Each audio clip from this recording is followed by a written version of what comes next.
Hello basketball coaches and basketball players, my name is Alan from Al's Basketball Training, and today I am going to show you the basics on how to beat a press break.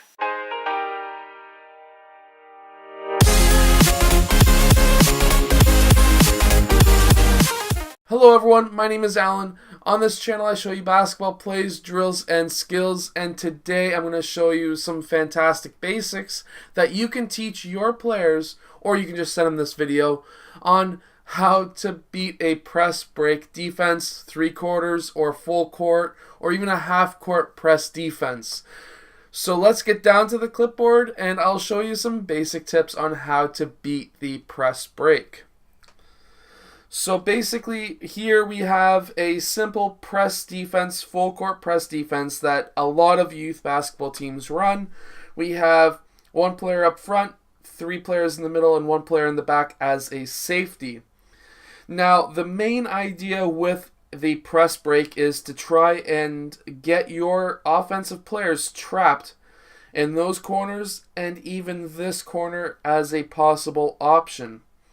So on this 1-3-1, you wouldn't necessarily have to really worry about this corner.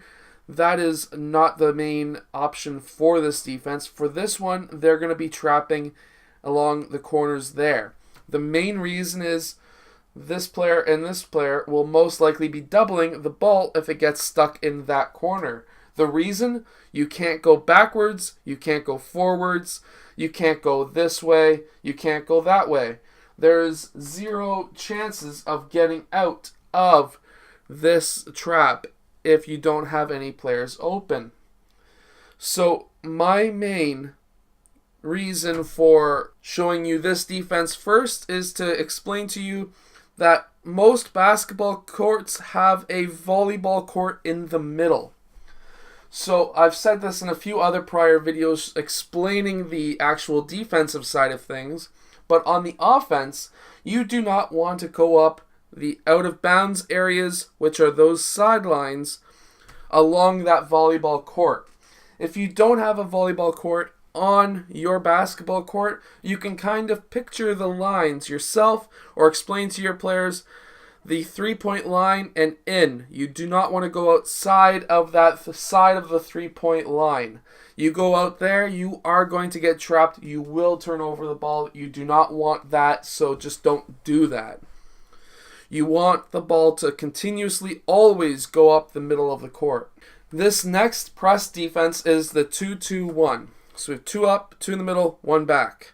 So basically, the main idea behind this defense is also always trap along that half court and sideline line.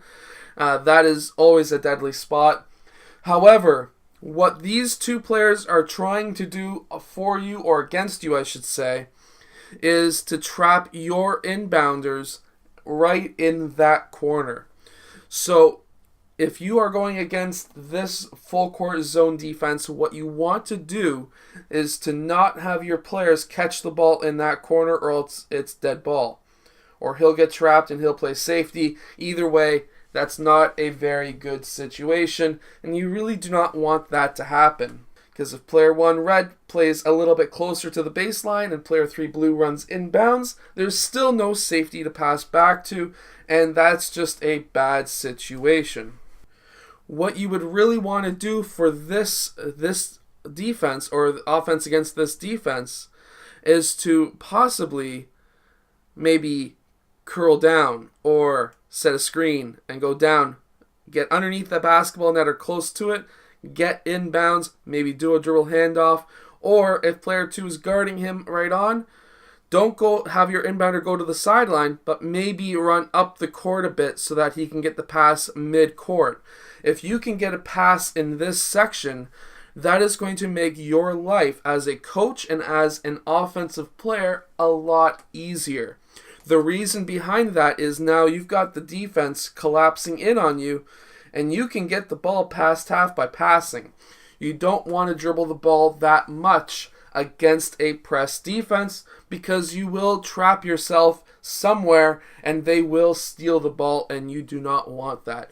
You always want to make a pass, and you always want to make a pass in the center of the court and never go to the sidelines. I cannot stress that enough. Never go to the sidelines. It is a terrible, terrible idea. Now, this is a rare press defense. You don't really see this all that often. This is the 3-1-1. This is something where it's like the end of the game and you just need to get the ball back from the opposing team. And this is usually the defense that you will see be run. This is the 3-1-1. The main idea behind this defense is to not let them, or your opponent, to inbound the ball. Now, when it's the end of the game, if you have the ability, so if you play in the States or if you're playing at the school level, at least up here in Canada, at the school level they play by different rules, you can call a timeout. You can say timeout, timeout, and generally they're not going to be pressing you like that. And if they do, you at least know, hey, you can tell your team to run this offense against this defense. But if you are playing rep up here, or if you're playing by FIBA rules, unless you are within 2 minutes and there was a basket, not a turnover, but if there was a basket, you can call a timeout. At least when I coached a few years ago, you could. I don't know if they've changed that rule. But if they have not changed that, or if they have changed that rule, if they have not, doesn't matter. If you're along the baseline and you have a 3-1-1, the main idea behind it is to get the ball past this front line. So what I would instruct my team to do is to have players 1 and 2 come towards the baseline. That will sink in these 3 players, and that is exactly what you want. Now you want to have player 5 and 4 cutting towards the elbows of that key so that player 3 can inbound the ball over that defense to those players. Now what you want to do is have player 5, for example, if he gets the ball, he can go up, take 1 dribble. That's all you get. When I'm coaching, that's all you get on a press break is 1 dribble, and you need to be effective with it unless you have an open lane to take it. And again, the sidelines are not open lanes. So player 4, if he comes towards him, then you can do a skip pass over to 4, and now you can set up your offense, or they're going to foul you, or something's going to happen. So anyways, like I was saying in this video, stay away from the sidelines. Stay going up the middle of the court and make passes. Those are the 3 main rules. Another rule of my own is you don't dribble the ball. You always want to pass it. The worst mindset to have against a press defense is to say, oh look, I'm wide open, I can dribble. You don't want to do that. As soon as you dribble that ball and you pick it up, you're stuck. And if they trap you, you're screwed.